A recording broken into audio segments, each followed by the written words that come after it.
Assalamualaikum teman-teman, seperti biasa sebelum mulai Mimin mendoakan semoga teman-teman semua selalu dalam keadaan sehat walafiat. Oke, kali ini kita akan melanjutkan Martial Master versi novel bagian 2124. Bagi yang baru bergabung, selamat bergabung, dan bagi yang belum subscribe dulu lah agar Mimin tambah semangat lagi nih bikin videonya. Oke, kalau sudah kita langsung masuk ke isi ceritanya. Langsung klan Komodo menjadi pengikut dan bahkan membiarkan Sueli sang pemimpin Papilun Abadi secara langsung memohon, dan bahkan membiarkan Raja Tianbei dari Kerajaan Yong mengambil inisiatif untuk datang menemuinya. Dia bersedia mendukungnya dan juga ditambah pengaruh keluarga dari pasukan Tian Wei Tian. Memikirkannya saja sudah membuat darah di tubuh pemimpin Menara Tian Wei mendidih. "Aku Yu Xin ingin mengabdi kepada Anda, Tuan," kata pemimpin Menara Tian Wei. Dia segera berlutut. "Bangunlah, aku tidak menjanjikan apapun padamu," kata Qin Chen. Dia memandang Yu Xin di depannya dan berbicara dengan tenang. Dan begitu Qin Chen mengangkat tangannya, sebuah kekuatan yang menakutkan mengangkat Yu Xin untuk berdiri. "Ya, saya mengerti bahwa Yang Mulia tidak menjanjikan apapun kepada saya dan tidak ada hubungan antara saya dan Yang Mulia," kata Yu Xin. Dia buru-buru berkata. Qin Chen yang mendengarnya mengangguk diam-diam. Yu Xin ini memang pintar, dia layak menjadi murid dari kekuatan tertinggi di alam semesta. Faktanya alasan mengapa Qin Chen menerima Yu Xin adalah karena ini adalah berkat kemampuan pengambilan keputusannya yang sangat menentukan. Sejak dia menyerang Asosiasi Tengkorak dan Tulang dan membunuh pemimpin Asosiasi Tengkorak dan Tulang, orang ini telah menunjukkan misalnya dia dengan tegas menyerah menjadi musuhnya sendiri dan tidak memiliki arogansi seperti murid biasa dari kekuatan besar alam semesta. Bagaimana bisa seorang murid normal dari kekuatan yang kuat mau mengakui kekalahan ketika dihadapkan dengan orang asing dan berkuasa yang menyinggung perasaannya? Saya khawatir dia telah mencoba yang terbaik untuk bunuh diri. Jika pihak lain benar-benar seperti ini, maka pemimpin Tian Wei, Yu Xin, tidak akan bisa hidup sampai sekarang. Dan yang kedua adalah loyalitas semacam ini dapat dikatakan sebagai loyalitas yang bagus. Saat itu untuk Ying Yi dan juga sang manajer, Yu Xin bersedia menghabiskan puluhan juta kristal kaisar untuk menebus hidupnya. Dia merupakan murid dari kekuatan besar, namun dia tidak ingin membahayakan nyawa dari bawahnya. Perlakuan hidup semacam ini juga cukup cerdas, dan kali ini dia juga mendapat informasi dari Tian Wei Tian. Dia bisa saja acuh tak acuh, akan tetapi dia malah mengambil inisiatif untuk memberitahu Qin Chen. Dan hal ini memberi Qin Chen ide untuk menguji dan melatih pihak lain. Tian Wei Tian itu adalah organisasi pembunuh terbesar di alam semesta. Daripada menjadi musuh sepenuhnya dan menghancurkannya, lebih baik Qin Chen mengambilnya untuk dia gunakan sendiri, sehingga dia bisa menyingkirkannya untuk selamanya. Qin Chen tahu betul bahwa organisasi pembunuh dan kekuatan gelap di lautan alam semesta itu tidak dapat dibasmi sampai ke akar-akarnya. Karena tanpa Asosiasi Tengkorak dan Tulang, akan ada juga organisasi Naga Hitam. Dan tanpa organisasi Naga Hitam juga akan ada Tian Wei Tian. Terang dan gelap itu adalah dua sisi dari hukum tertinggi alam semesta. Daripada memusuhi keduanya, lebih baik promosikan orang tersebut dan perlahan-lahan menembuskan kekuatannya sehingga mencapai langit dan lalu mengubahnya menjadi kekuatan Qin Chen sendiri. Sekarang saya dekat dengan alam Kaisar Puncak. Meskipun saya tidak takut dengan kekuatan teratas ini, tapi saya masih lemah, kata Qin Chen, berkata dalam hati. Setelah lawan keluar dengan kekuatan penuh, saya khawatir saya akan memiliki beberapa masalah. Karena bagaimanapun untuk bertahan hidup di lautan kosmik ini, kekuatan pribadi hanya dapat diperhitungkan dalam satu aspek saja. Apakah itu Tian Wei Tian atau organisasi Naga Hitam atau para kekuatan lain? Mereka telah mampu beroperasi di lautan kosmik ini begitu lama, dan orang-orang kuat di bawah komando mereka telah menyebar seperti awan. Mereka memiliki hukum kelangsungan hidup mereka sendiri, dan mereka tidak bisa mengandalkan kekerasan. Kincen terus-menerus berpikir dalam diam. Meskipun Kincen sangat bangga pada kekuatannya, tapi dia tidak sombong dan secara alami tahu bagaimana harus bersikap hormat. Masih ada beberapa monster tua di laut kosmik ini. Menurut apa yang dikatakan oleh senior kaisar kuno, orang yang diam-diam mengendalikan kaisar Mingjang dan membangun dunia bawah pastilah adalah orang kuat dari kekuatan kuno di laut kosmik ini. Jika dia dikalahkan oleh ini, jika orang tua itu mengawasinya, pasti itu akan menimbulkan masalah. Akan tetapi Kincen memandang Yuxin dan berkata, setidaknya seharusnya tidak ada hal seperti ini yang membuatku takut di dunia luar, tapi aku tetap harus berhati-hati. Saat pikirannya melintas, Kincen berkata kepada Yuxin, "Oke, saya sudah tahu apa yang kamu katakan. Sekarang kamu boleh pergi." Mendengar itu Yuxin tertegun. "Tuan, apakah bawahan ini akan berangkat sekarang? Apakah bawahan tidak perlu membuat beberapa persiapan atau mengajukan pertanyaan lebih lanjut pada bawahan?" "Hahaha, siapkan apa?" Ketika Saroye mendengar ini, dia tertawa. "Dengan kekuatanmu, apalagi yang perlu kamu lakukan?" kata Saroye. Dia nampak ragu-ragu sejenak sebelum kemudian berkata, "Tuan, saya tahu bahwa Anda luar biasa dan tak terkalahkan. Tapi orang bijak di tempat itu adalah pembunuh tingkat keos dari Tian Wei Tian.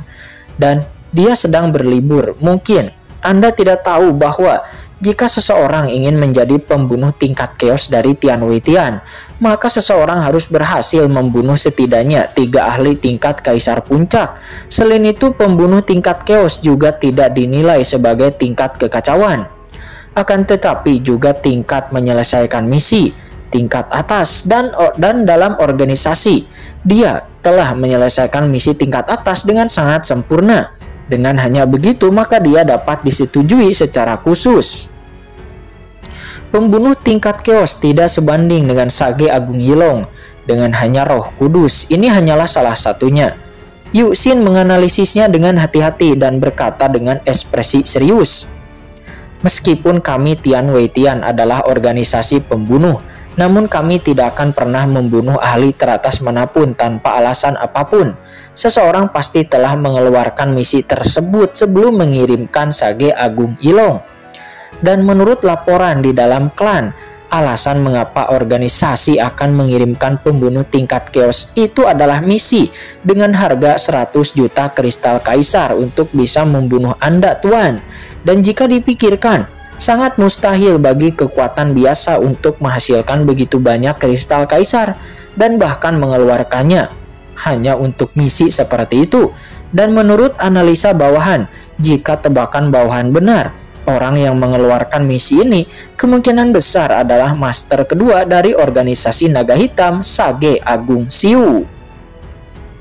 Sage Agung Xiu, dia adalah penguasa kedua dari organisasi naga hitam. Dia adalah pondasi sebenarnya dari organisasi naga hitam di Laut Alam Semesta Selatan. Meskipun organisasi naga hitam didirikan oleh nenek moyang organisasi naga hitam, namun dia adalah petapa agung Sage Agung Xiu yang telah menaklukkan banyak wilayah selangkah demi selangkah. Orang suci ini adalah orang suci heroik yang tidak kalah dengan Raja Tianbei.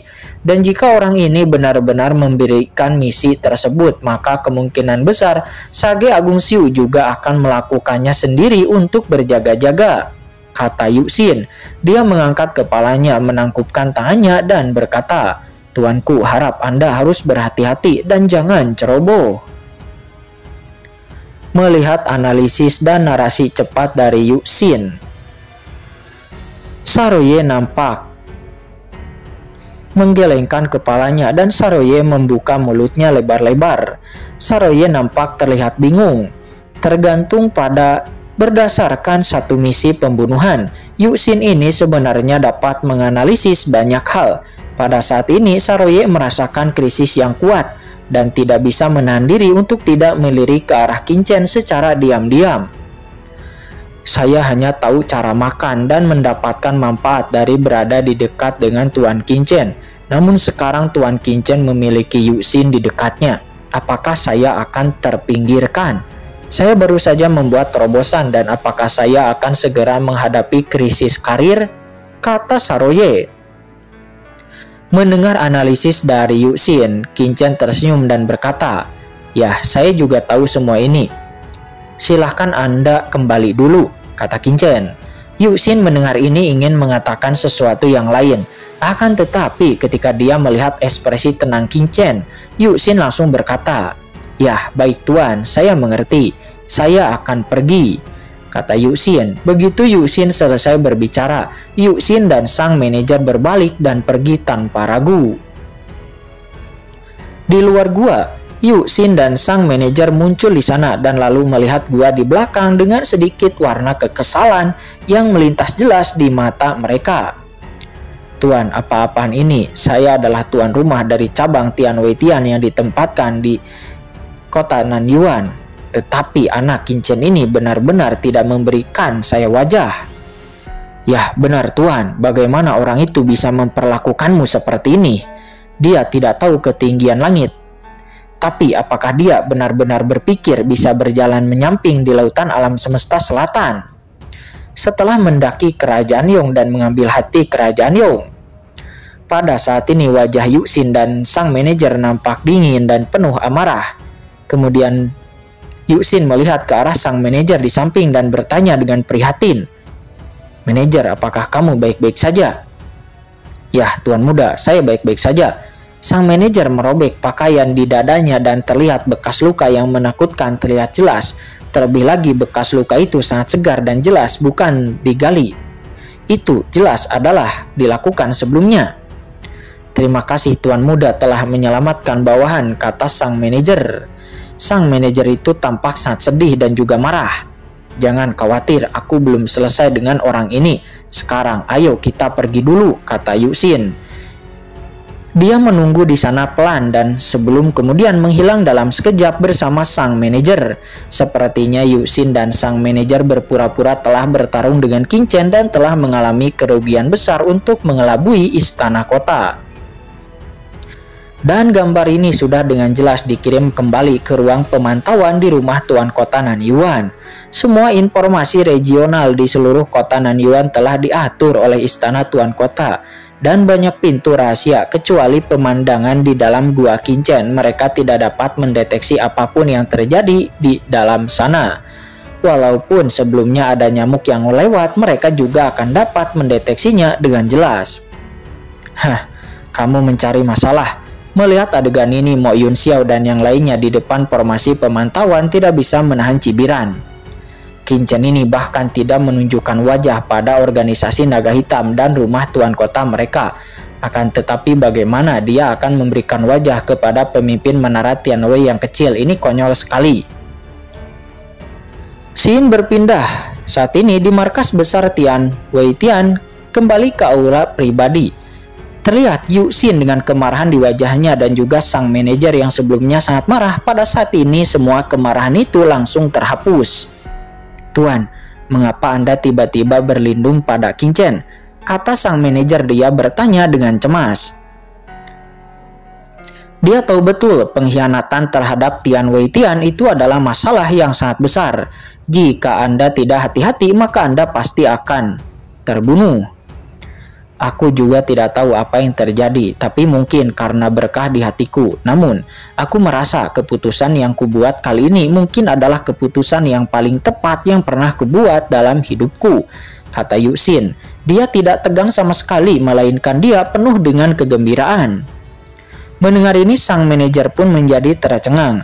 Apakah tuan muda begitu percaya diri? Namun orang yang datang kali ini itu adalah Sage Agung Xiu dan juga dia merupakan pemimpin kedua dari organisasi naga hitam. Dan Sage Agung Xiu kemungkinan besar akan mengambil tindakan kepada Qinchen. Mendengar itu tiba-tiba wajah Yuxin menjadi gelap. Dia memarahi sang manajer. "Mulai sekarang, jangan salahkan saya untuk tidak mengingatkan Anda. Mulai sekarang, manajer, Anda harus memanggil Qinchen sebagai tuan. Dan ketika Anda melihat Qinchen, Anda harus seperti melihat saya. Bahkan harus lebih hormat daripada kepada saya." "Sang manajer, apakah Anda mengerti dengan perkataan saya?" kata Yuxin. Dia berkata dengan tergesa-gesa. Mata Yusin sangat tegas dan juga kejam. Sekarang dia telah membuat pilihan, maka dia akan bertekad untuk melanjutkannya dengan tegas. Bahkan jika dia tahu dia akan mati, maka dia akan tetap bertanggung jawab atas pilihannya. Dia tidak akan tanggung-tanggung dalam hidupnya ini. Yusin mengangkat kepalanya dan berkata dengan bangga, "Dan kekuatan saya, meskipun saya dianggap baik di dunia ini, namun saya tidak bisa disebut yang teratas. Jika saya ingin mencapai puncak, maka saya harus membuat beberapa pilihan yang tidak bisa diambil oleh orang biasa. Dan kali ini, saya bersedia bertaruh."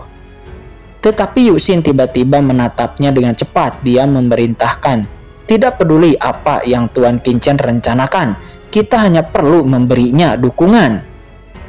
"Manajer, kamu sekarang selidiki dengan cermat pergerakan dari Sage Agung Siu itu dan juga pergerakan dari organisasi Naga Hitam, dan Anda juga bisa menggunakan jaringan intelijen menara Tianwei saya untuk menyelidikinya dengan cermat. Pergerakan mereka pastikan secara tepat dan akurat," kata Yusin.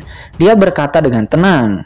"Ya, baik Tuan," kata sang manajer. Dia pun segera berbalik dan pergi. Shin kembali berpindah ke gua di rumah Qingchen. "Tuan, apa yang dikatakan oleh Yusin itu menakutkan sekali.